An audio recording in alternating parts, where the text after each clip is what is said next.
Hello बच्चों, आप सभी कैसे हैं? अच्छे हैं? Very good.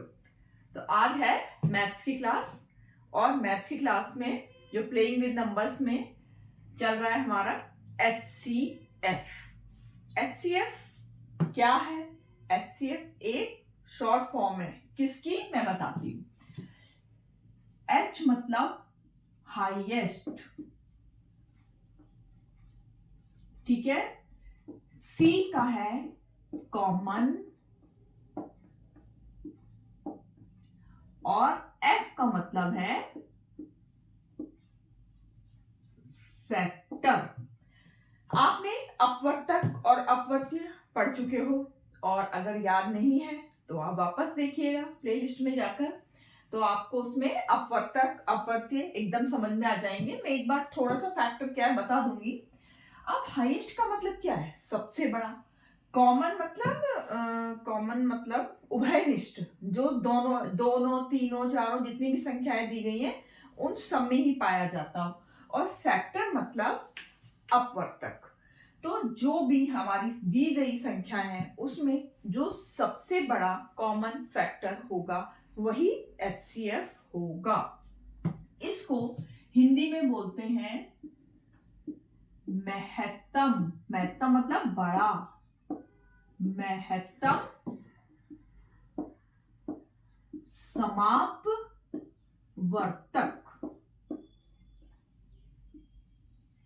अच्छा, इसका एक और नाम है, ये तो आपने ज्यादा नाम सुना है, दूसरा पता नहीं सुना है या नहीं सुना है। आप फिर से देखो, GCD। जी मतलब यही लिख दो, G का है ग्रेटेस्ट और C मतलब वापस से कॉमन ही है और D का मतलब है डिवाइजर। देखो इसमें ना कुछ नहीं है। आपने अगर फैक्टर्स वगैरह ध्यान से पढ़े ही होंगे, जरूर पढ़े होंगे, मुझे पता है। तो इसकी ना जो ये नाम में ही पूरी कहानी है। अगर आप इसको नाम को समझ गए ना तो आप समझ लीजिए, कई जैसे स्टोरी के नाम से हम समझ जाते हैं ना कि इसकी स्टोरी क्या होने वाली है। बस आप ये समझ लीजिए, इसके नाम से ही आपको पूरी स्टोरी पता चल जाएगी कि हम आखिर इसमें करेंगे क्या क्या। तो जी का ग्रेटेस्ट, ग्रेटेस्ट मतलब भी सबसे बड़ा, कॉमन तो कॉमन है ही, और डी डिवाइजर। अब डिवाइजर क्या है भाई? फैक्टर्स ही तो डिवाइजर होते हैं। फैक्टर्स क्या होते हैं कि दी गई संख्याएं, कोई भी जो संख्याएं दी गई हैं वो जिन संख्याओं से पूर्णतः विभाजित हो जाते हैं वही उसके फैक्टर्स कहलाते हैं। यही है ना फैक्टर्स की डेफिनेशन।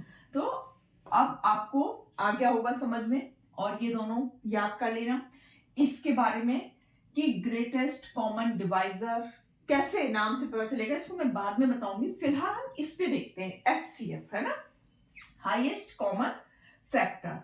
तो हाईएस्ट कॉमन फैक्टर में हम, चलो पहला उदाहरण, बातों से नहीं बात बनेगी, काम से बात बनेगी। हम छोटा सा लेते हैं 12 और 16।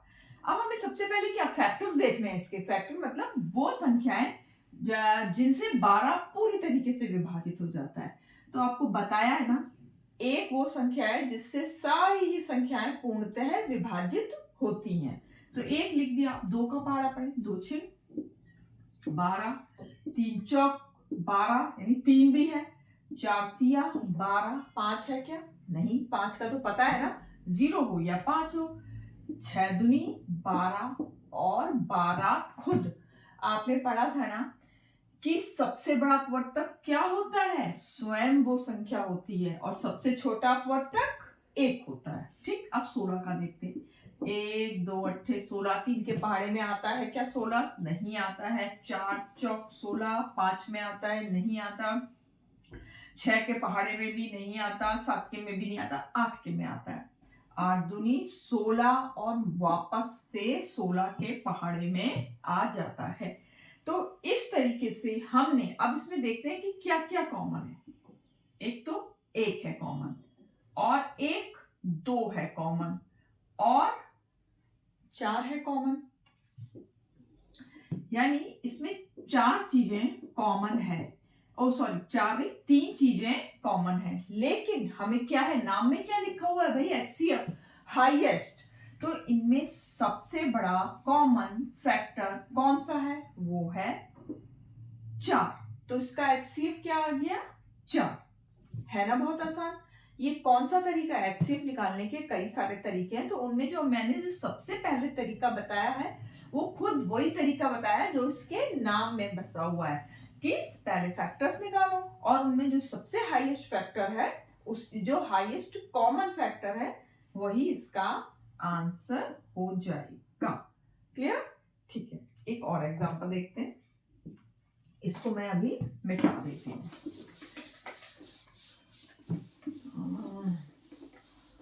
अरे ये तो बहुत ही काला सा दिख रहा है, इसको शायद साफ करना पड़ेगा।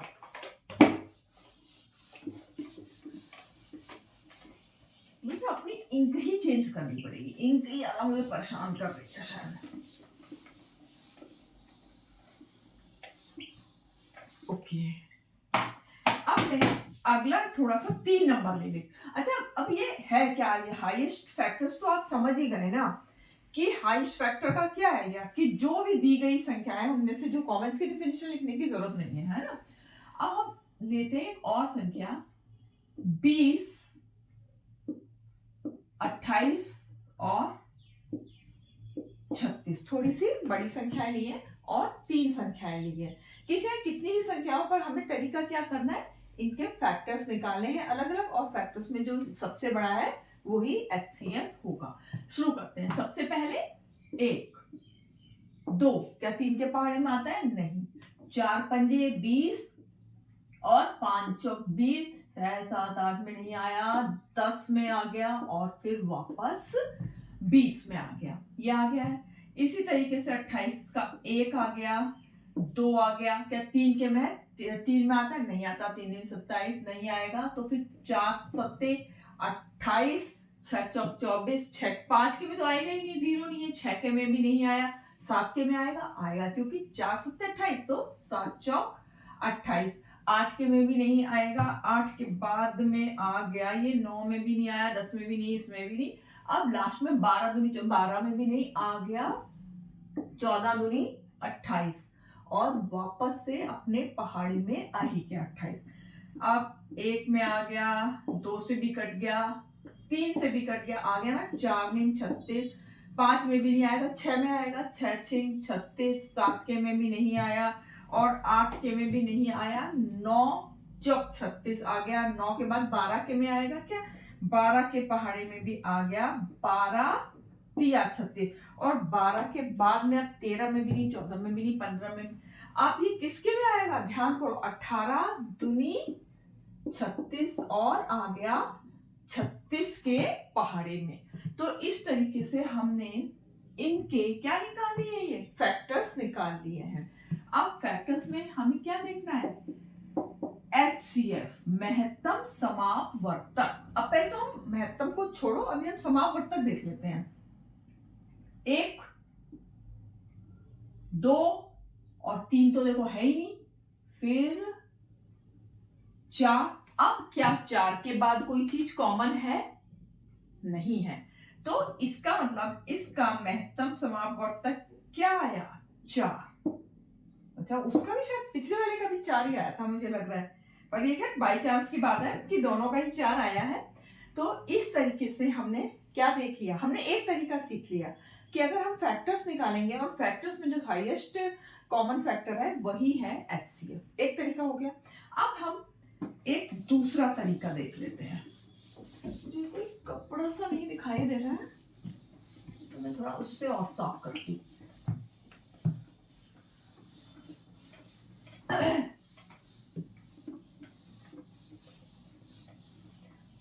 अब हम दूसरा तरीका है, आपने प्राइम फैक्टराइजेशन सीखा था ना, मेरे ख्याल से इससे पहली वाली जो क्लास थी वो इसी की ही थी। तो प्राइम फैक्टराइजेशन में हमने क्या सीखा था, अभाज्य गुणनखंड निकालना सीखा था। और अभाज्य गुणनखंड हम कैसे निकाल रहे थे, हर एक संख्या का अलग अलग निकाल रहे थे, वो हमने सिखाया था ना कैसे करके। ऐसे करके सिखाया था। तो मैं पहले लिख दूं क्या, बाय प्राइम फैक्टराइजेशन। अभी हमने पहले क्या था, वो फैक्टर से था, अब हम ये कर रहे हैं गुणनखंड से, प्राइम अभाज्य गुणनखंड। अभाज्य गुणनखंड आपको क्या बताया कि पहले छोटी से छोटी संख्या का हम करके देखेंगे, ये नहीं कि पहले बड़ी का, क्रमशः छोटी फिर उससे बड़ी देखेंगे फिर उससे बड़ी।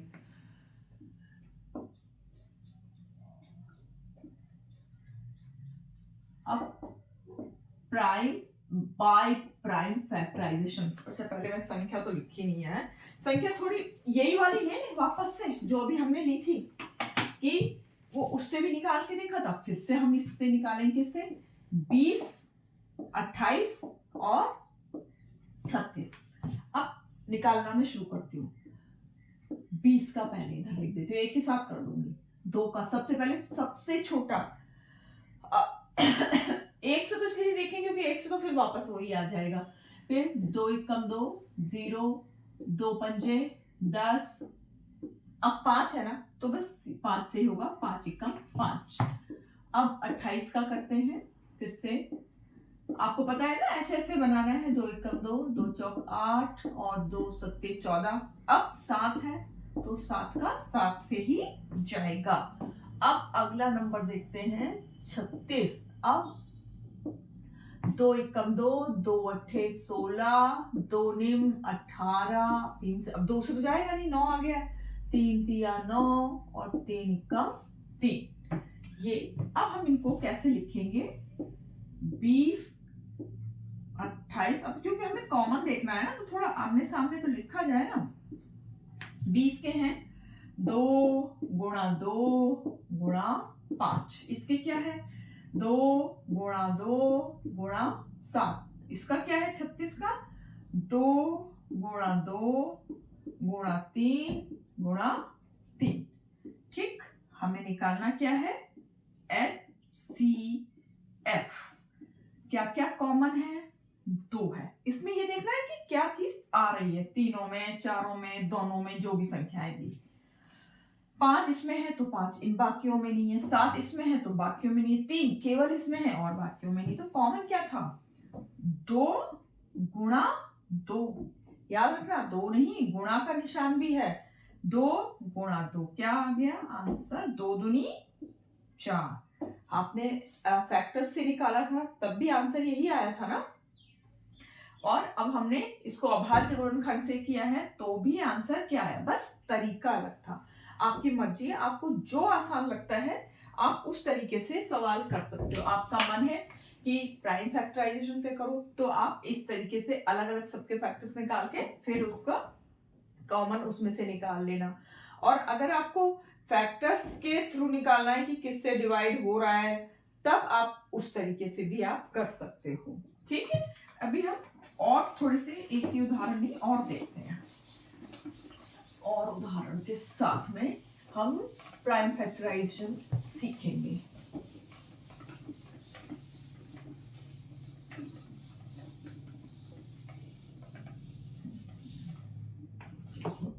मेरे को तो लगता है इस ब्लैक बोर्ड, इसको ही मेरे को अपने डस्टर को भी साफ करना। अब हम अगला सवाल देखें।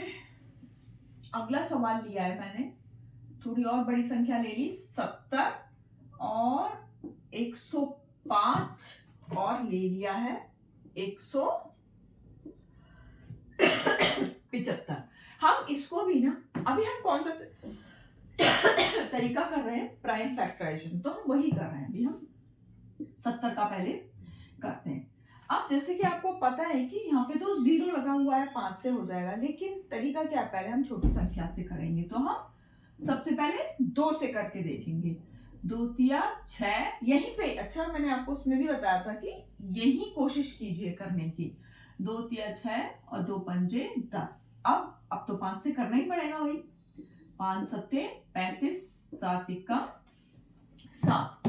अब 105 का देखते हैं। अब यहाँ पर तो 5 ही है तो 2 से तो जाएगा नहीं, 3 से भी नहीं जा पाएगा, तो हमें ये 5 से ही करना पड़ेगा। वैसे 3 से तो चला जाएगा, लाओ फिर 3 से ही करते हैं। 3 तिया 9, 3 5 15 है ना, 3 तिया 9 और 3 5 15 और फिर 5 सत्ते 35। अब करते हैं 175 का। अब हमने इसमें ना 3 से क्यों किया आपको पता ही है ना, पहले हमें जो तरीका है वो क्या है, छोटे से ही शुरू करना है।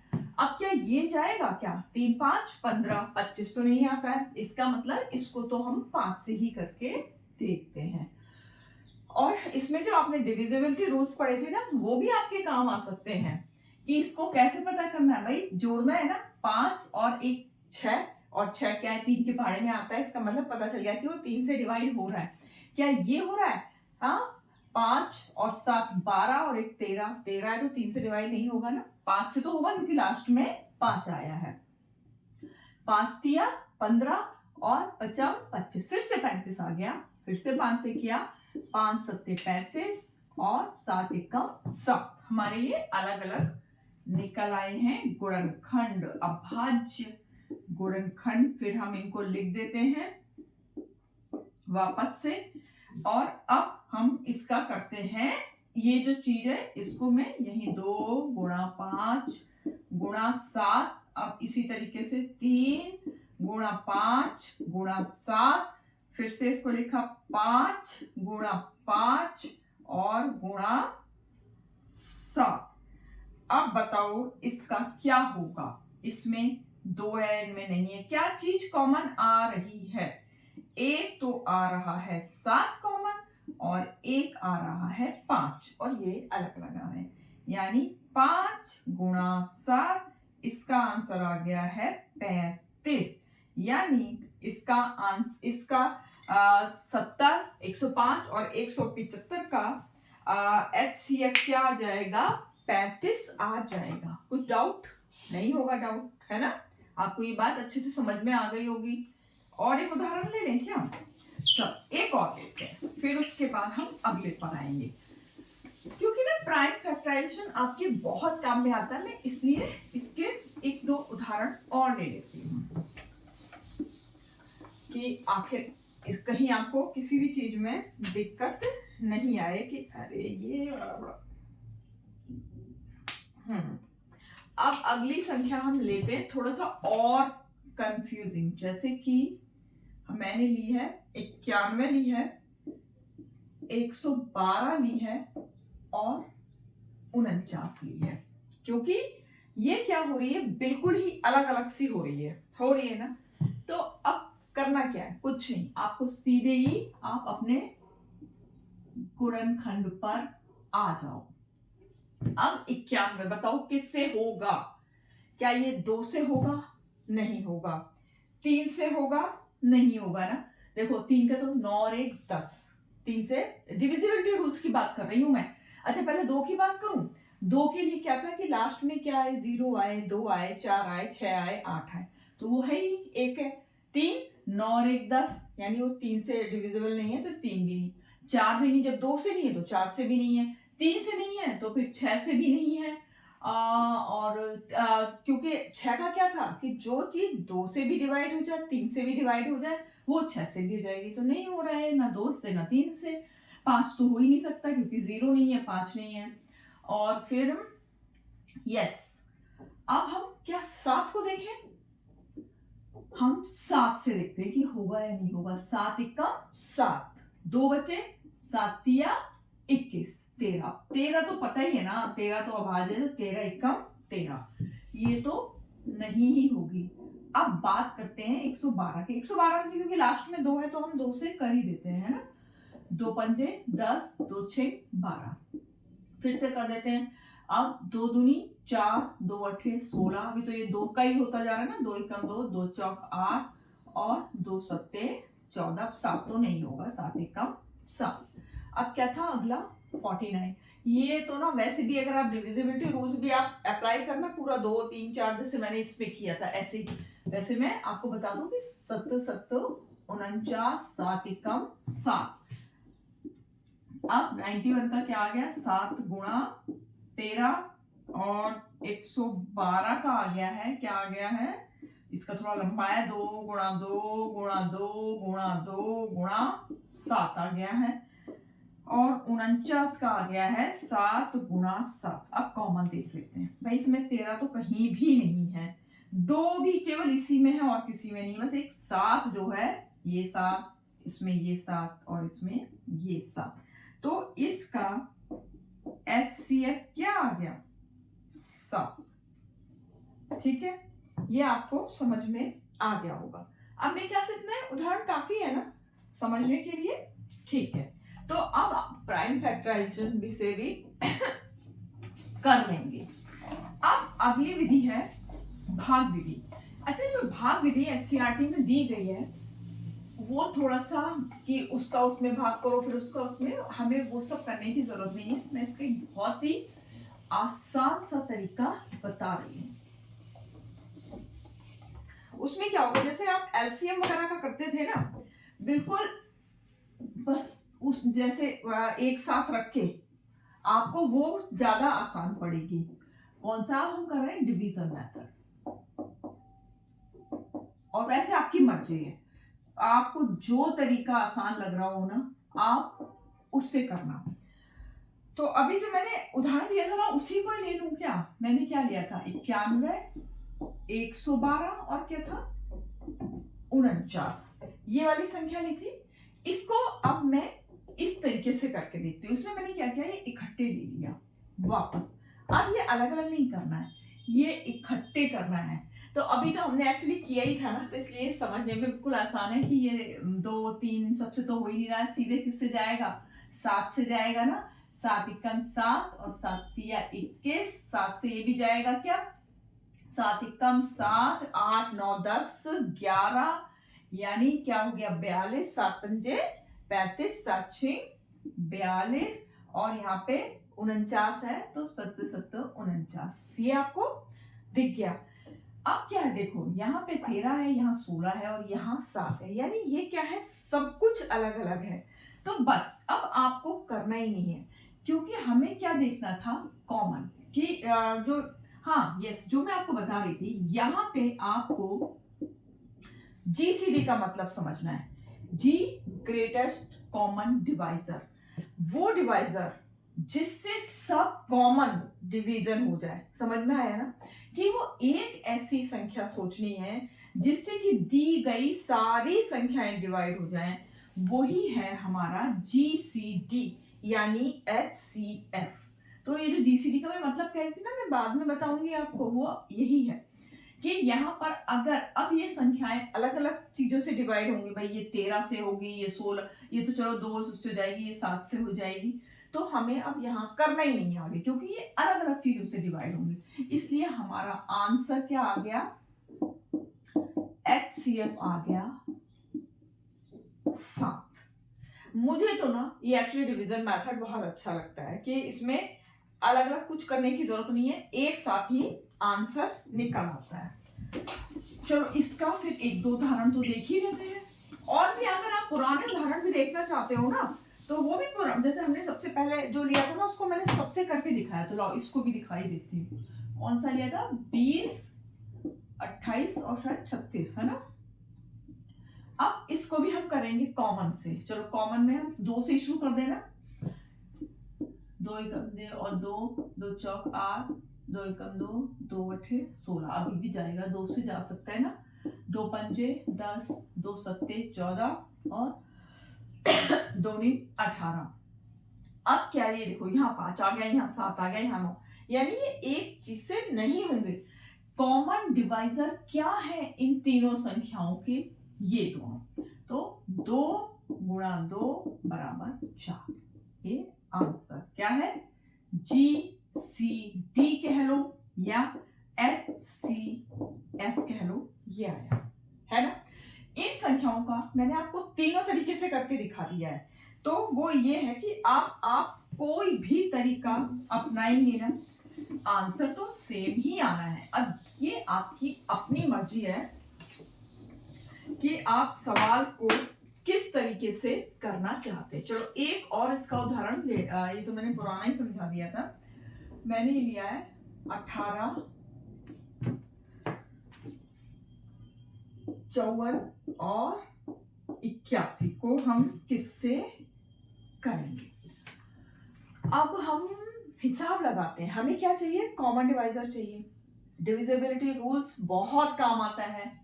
8 है 2 से हो सकता है, 4 है 2 से हो सकता है, पर क्या ये हो सकता है? नहीं हो सकता। इसका मतलब 2 से तो सोचना बेकार है। अब 3 से सोच के देखते हैं। भाई 8 और 1 9, तो ये 3 से तो हो रहा है।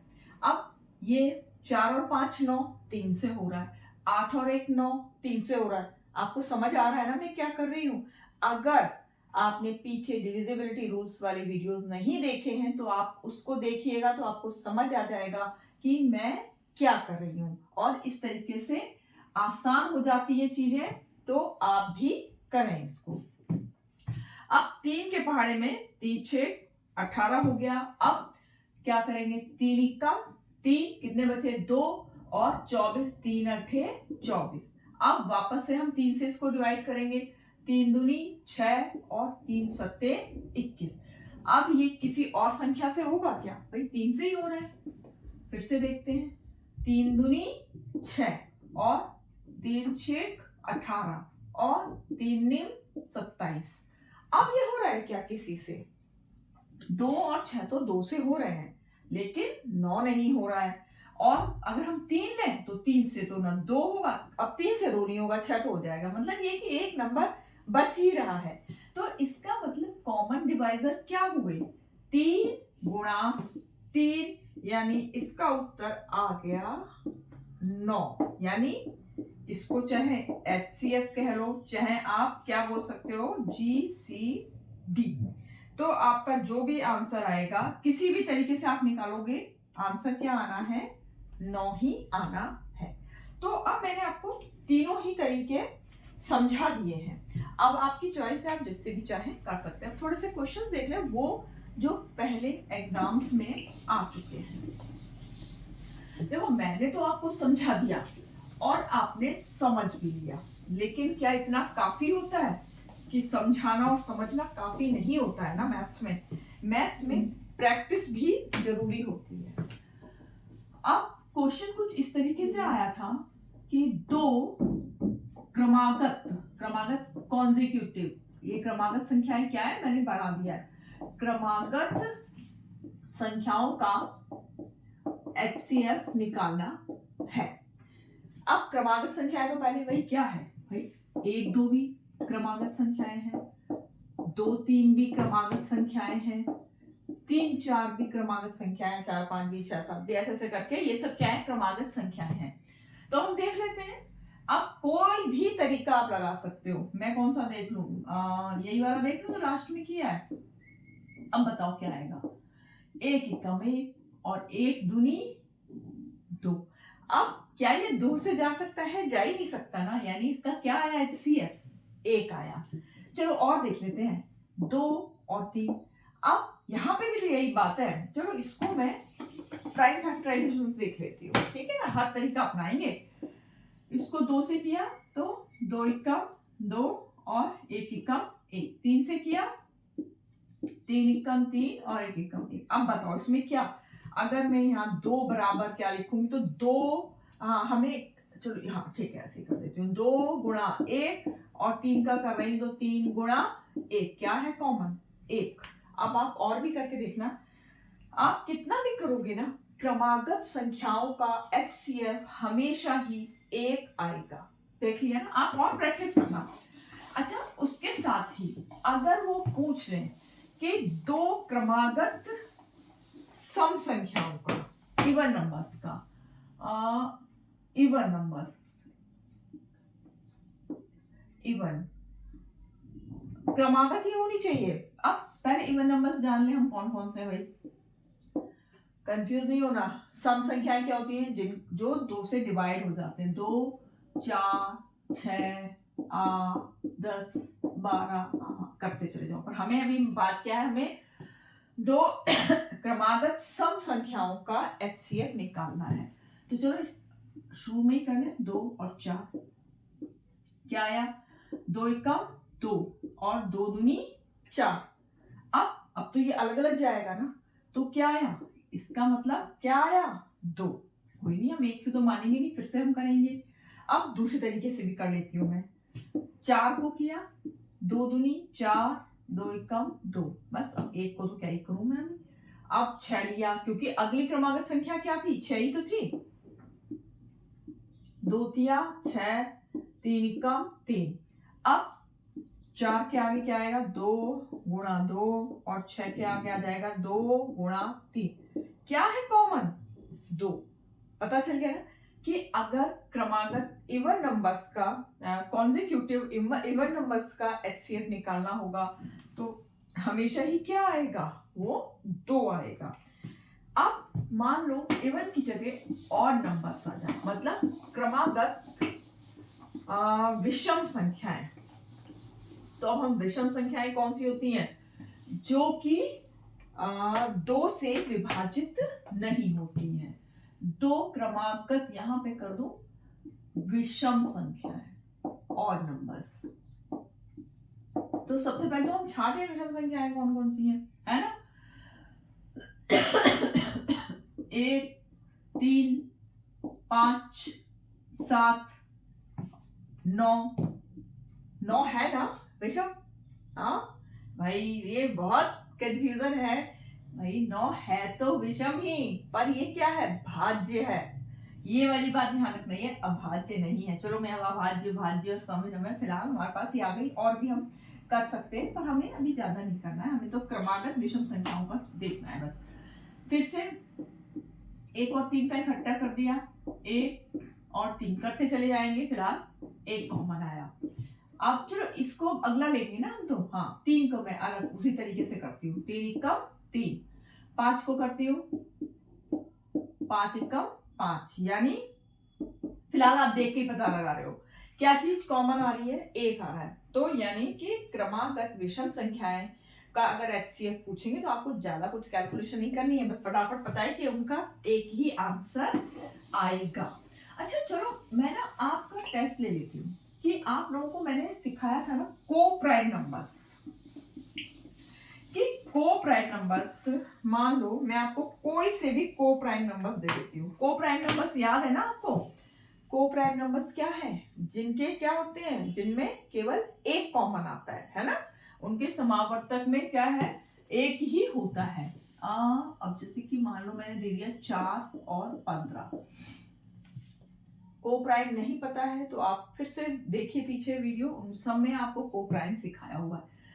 तो देखो इसको आप कर भी सकते हो कि हम करना अगर शुरू करें 4 और 15 को, भाई हम तो एचसीएफ निकाल रहे हैं, अब हम करना शुरू करेंगे। अब क्या करें, ये तो 2 से भी नहीं जा रहा, इससे 3 से भी नहीं जा रहा, फाइनली फिर वो 4 से और 15 से ऐसे से चला जाएगा, कि तो इनका एचसीएफ क्या आ जाएगा, 1। पर आप एक बात बताओ, अगर आ गया उसमें कि को प्राइम नंबर, 2 को प्राइम नंबर कुछ भी दी हुई हो कि उनका एचसीएफ क्या है, तो भाई जब उनके समापवर्तक ही उनका 1 है तो एचसीएफ भी तो 1 हो गई। भाई कई सारे होते समापवर्तक, तब तो हम उनमें से छांटते सबसे बड़ा, अब उसका है ही इकलौता 1 ही, तो ज्यादा कुछ करने की जरूरत है क्या, ऐसे ऐसे करने की जरूरत है, नहीं करने की जरूरत है। आप अपने आप ही समझ जाओगे कि इसका आंसर आपको 1 करना है बगैर टाइम खराब किए, क्योंकि कंपटीशन में टाइम की तो है ना वैल्यू कि आप कितना, भाई उसमें क्या होता है, क्वेश्चन ज्यादा दे दिए जाते हैं और समय कम होता है। अब एक और सवाल, ये भी आपका आया ही हुआ है, उसको मैं लिख देती हूँ। 2 संख्याएं दी हैं 70 और 50 को भाग देने पर, ये थोड़ा सा बुद्धि का क्वेश्चन है, आप करना, भाग देने पर क्रमशः शेषफल बच रहा है, कितना बच रहा है, 1 और 4, बचाने वाली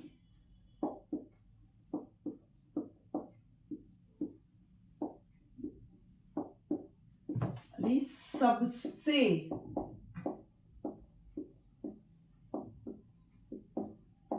मेरा ठंड ज्यादा ही गंदी राइटिंग तो नहीं आ रही है, सबसे बड़ी संख्या ज्ञात करें। थोड़ा सा है ना ये है, तो बस आपको इसमें थोड़ा सा अगर आप सोचोगे ना तो आपको इतना भी मुश्किल नहीं लगेगा। सिंपल सी बात ये कि 70 और 50 को भाग देने वाली कोई ऐसी संख्या आपको सबसे बड़ी संख्या देखनी है कि जिससे 1 और 4 बच रहा है। तो इसके लिए हम क्या करें कि क्या बच रहा है, 70 से 1 बच रहा है और 50 में 40 बच रहा है।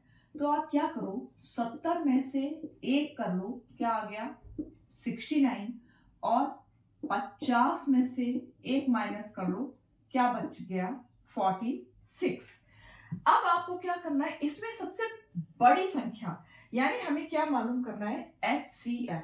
तो HCF का तो वही तरीका है, अब आप कोई सा भी तरीका, ये इन संख्याओं को चाहे आप अलग अलग करके कर लो, प्राइम फैक्टराइजेशन, या इकट्ठे कर लो। तो मैं चलो इकट्ठे ही कर लूं, क्या है 46 और 69 का जब हम इसका प्राइम फैक्टराइजेशन निकाल लेंगे तो हमें एकदम से संख्या मिल जाएगी।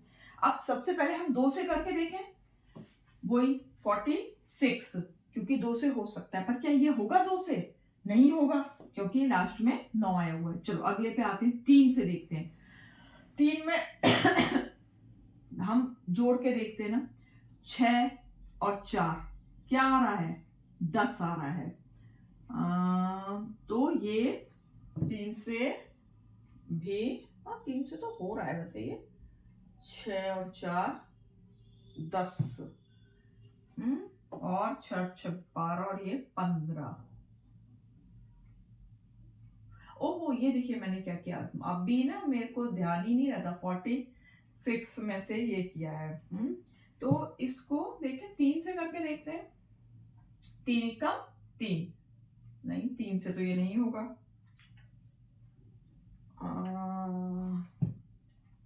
यानी वो संख्या ये भी नहीं है।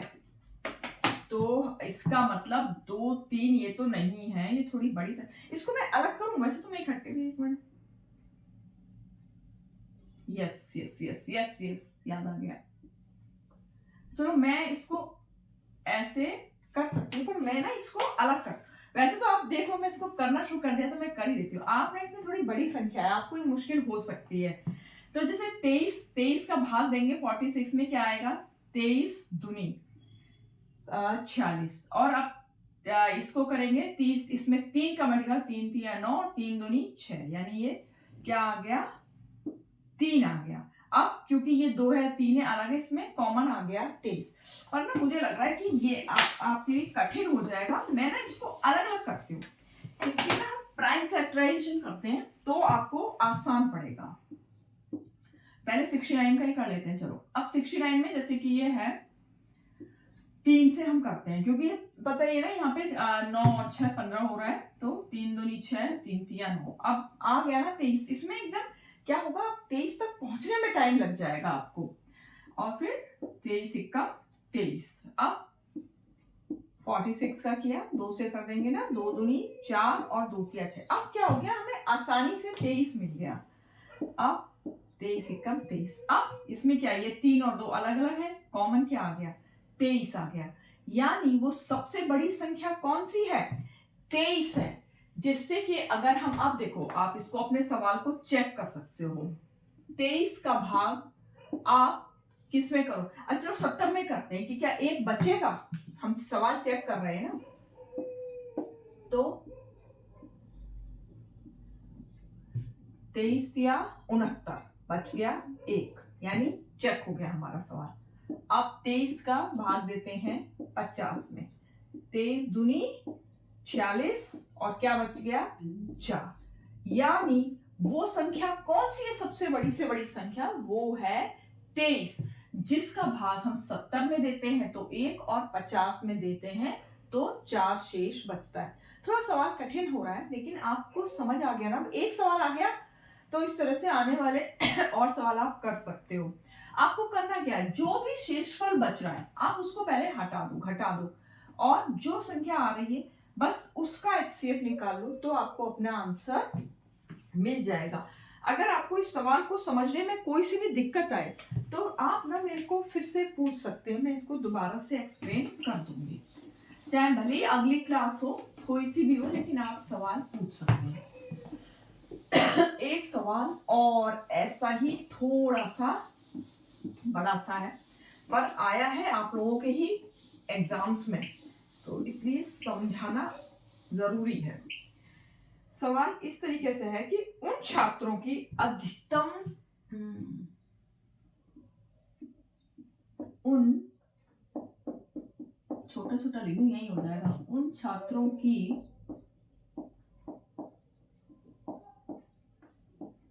अधिकतम, समझ ही गए HCF की बात आ रही है, अधिकतम संख्या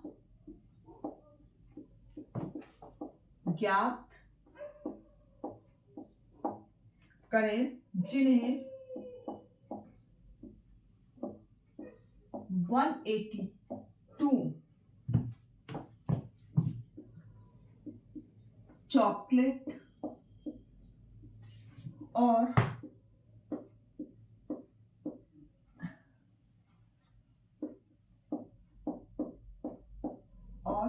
247 कुछ भी कह लीजिए, कैंडीज कह लीजिए, कुछ भी, मतलब दो चीजें उनको बांटी गई हैं, कैंडीज दी गई।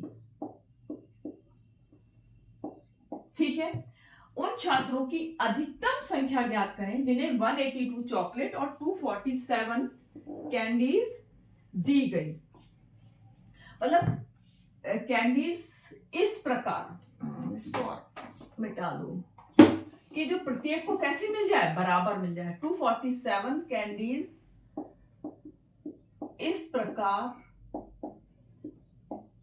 दी जाए कि प्रत्येक को, ये दोनों ही चीजें प्रत्येक को बराबर मिले, और साथ में आप ये भी ज्ञात करो कि कितनी कितनी मिली। ये भी है कि प्रत्येक छात्र को आखिर चॉकलेट्स कितनी मिली और कैंडीज कितनी मिली, को बराबर मिले और कितनी कितनी मिली। आप समझ गए हो सवाल? सवाल ये है कि कुछ छात्र हैं उनकी अधिकतम संख्या ज्ञात, मतलब जिन्हें 182 चॉकलेट और 247 कैंडीज इस प्रकार दी जाए कि वो हर एक को बराबर मिले। पहला तो ये क्वेश्चन हो गया कि छात्रों की अधिकतम संख्या ज्ञात कीजिए, और दूसरा क्वेश्चन ये हो गया है कि आखिर किस किस को कितनी कितनी मिली। ठीक, तो अधिकतम संख्या आते ही क्या हो गया, इसका मतलब आपको क्या निकालना है, HCF निकालना है। तो HCF का चलो पहले हम 182 हो गया और 247। अब क्या हम इस तरह से ही करें, थोड़ा मुश्किल पड़ जाता है ना, तो चलो हम अलग अलग कर लेते हैं। ऐसे भी कर सकते हैं, पर थोड़ा आसान करने के लिए अलग अलग करते हैं। ये 2 से किया, 2 ने 18, 2 एकम 2। अब 91 किसके पहाड़े में आएगा बताइए? 91 अगर आपने पहाड़ा याद किए होंगे तो आप बहुत ही आसानी से कर लोगे। ये आ जाएगा 13 के पहाड़े में। 13 सत्ते, आपको इसके लिए ना 20 तक पहाड़े याद होने बहुत ज्यादा जरूरी है। 13 सत्ते 91, अब 7 एकम 7। अब हम 247 को करते हैं। अब 247 में लास्ट में आ गया है 7, तो अब ये हम किससे करेंगे, हमें ये चीज देखनी पड़ेगी। ये तो मुझे लग रहा है कि सीधे ही हमको बड़े पहाड़े से ही करना पड़ेगा। 13 के पहाड़े पर ही हमें सीधे आ जाना पड़ेगा, क्योंकि 13 एकम 13, 13 दूनी 26, यानी कितने बचे 11, और ये क्या है 7, 117, यानी 13 निम्मा 117 और 19 एकम 19, यानी 182 का आ गया है 2 गुणा 13 गुणा 7, और 247 का आ गया है कितना 13 गुणा 19। अधिकतम छात्र पूछे हैं ना HCF, अब वो क्या है, देखो 13 ही तो कॉमन है, यानी वो छात्र कितने हैं 13, कि 13 छात्र हैं जिनको ये बांटी गई हैं। पहला आपको सवाल आ गया ना समझ में कि कि 13 वो छात्र हैं जिनको ये बांटी गई हैं। अब आखिर वो कितनी, अब 13 बच्चों को कितनी कैंडीज मिली हो रही है, इसके लिए कुछ नहीं है, बस सिंपल आप क्या करोगे, 182 में भाग दे दोगे 13 का, और फिर ऐसे ही 247 में भी भाग दे दोगे 13 का। अब जो भी आएगा इसका उत्तर वही होगा। आप उतनी ही चॉकलेट, ऊपर चॉकलेट्स हैं और इतना मैं मिटा दूं तभी तो, फिर यही करना है। ऊपर क्या दिया हुआ था, चॉकलेट्स दी गई थी ना, ये क्या है, चॉकलेट है, तो हम 13 का भाग दे रहे हैं 182 में, ठीक। 13 एकम 13, अब 4 5 6 7 8 कितना बच गया, 52। अब क्या होता है, 13 का पहाड़ा याद होगा तो 13 चौक 52, यानी ये 14 क्या है भाई, 182 क्या थी, चॉकलेट्स, तो यानी कितने बच्चे हमारे निकले थे, उनको सबको क्या मिलेंगी, 13 बच्चों को कितनी मिलेंगी चॉकलेट, 14। आ रही है ना बात समझ में, वैसे तो मैंने बहुत आसान करके ही समझाया है। तो अब हमें क्या करना है, 13 का भाग दे देना है 247 में, बस उतनी मिल जाएंगी उन्हें कैंडीज। 13 एकम, ये तो बिल्कुल वैसा ही हो गया जो हमने तब किया था, 11 बजे 7 और 13 निम्मा 117, यानी ये क्या है, कैंडीज। ओके, तो ये मिल जाए, इतनी मिल जाएंगी कैंडीज, ठीक है। अब आपको ये बात समझ में आ गई होगी कि अगर अधिकतम संख्या बताई जाएगी तो अधिकतम संख्या में सिंपल आपको क्या कर देना है, HCF। अब जो HCF आ गया, बस HCF से आप भाग दे दो। भले ये मैं आपको, क्योंकि मैंने बहुत छोटा छोटा छोटा अलग अलग करके दिखाया है, इसका मैं एक और तरीका दिखाती हूँ। ये ना जैसे हमने इसको कई हिस्सों में किया है ना, इसका ना एक और भी है। अगर हम सीधे ही, जो कि थोड़ा मैंने आपको करके दिखा दिया था अलग, अगर हम इसमें ना डिवीजन मेथड करें ना, तो ये आपको समझो एक ही उसमें सारे आंसर्स मिल जाते।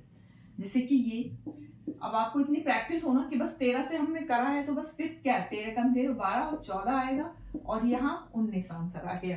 तो बस सीधे सीधे है, 13 क्या आ गया हमारा, HCF आ गया। ये कब आता बेटा, ये चीजें प्रैक्टिस करने पर आएंगी। और ये 14, क्योंकि ये चॉकलेट्स हैं, ये हो गई चॉकलेट, और 19 क्या हो गई, कैंडीज, यानी 13 बच्चों में 14 चॉकलेट्स और 19 कैंडीज बटेंगे, तो सबको बराबर बराबर मिल जाएंगी। तो ये देखिए एक में ही हो गया। अब आप ये सब चीजें कर, यहाँ तक पहुंचने के लिए आपको प्रैक्टिस बहुत करनी पड़ेगी। तो मुझे लगता है कि मैंने काफी समझाया आपको, अभी क्या होगा समझ में। अब आपको अगर कहीं भी कोई भी दिक्कत है तो आप बिल्कुल कमेंट बॉक्स में अपना मैसेज छोड़ सकते हैं, मैं उसका रिप्लाई जरूर दूंगी। और इसको थोड़ा सा बेटा प्रैक्टिस तो आपको करनी पड़ेगी, बगैर प्रैक्टिस के तो मैथ्स आता नहीं। मैं बोल बोल के चली जाऊंगी, आप सुन सुन के चले जाओगे, उससे कोई फायदा नहीं है। इसको अगर नहीं आ रहा है तो वीडियो को 1-2 बार और देखना, आपको आ जाएगा समझ में। तो अगले वीडियो तक आप अपना ध्यान रखिए, पढ़ाई कीजिए, ठंड बहुत हो रही है इसलिए ध्यान रखने की जरूरत है। तब तक के लिए बाय बाय।